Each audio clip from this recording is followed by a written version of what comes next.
So something I wanted to mention before I forgot is why we have to address the screw holes in the body being threaded instead of being wide enough to accommodate the screws going right through. So I have a little demonstration here.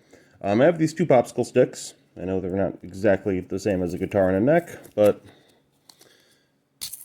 here's what we're going to do. In this set of popsicle sticks, we have both of them have a threaded hole in them.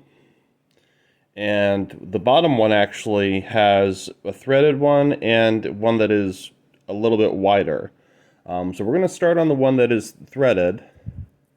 And I'm just going to show you. Now, the problem with having both pieces threaded is that if you don't apply enough force while you are screwing it into place, which I'm going to demonstrate in just a second, you'll run into an issue where you're not getting as good contact between, hopefully you can see that gap there, between the neck. Let's say this is the body and this is the neck on this side.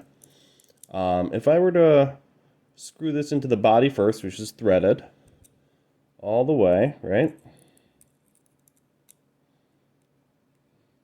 You'll see that there is still a little gap there, and as soon as it starts grabbing the threads of the neck, I'm at a point now where I'm screwing all the way in, but that gap is staying. So any small gap, it's probably not going to be this big on an actual guitar, but any small gap that exists between the neck and the body will not be solved by screwing it all the way in, because eventually you're going to hit that wall where the screw head is maxed out on the threaded body, and now I still have that gap there. You'll see I can't really, I still have that gap. So there's not going to be as good contact between the guitar body and the guitar neck if both of them are threaded. The ideal is to have the body have holes that are a little bit wider so the screw can just slip through them. And I'm just going to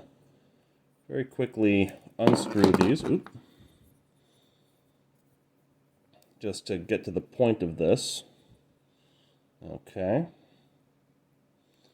So now I'm going to switch this over to the non-threaded hole.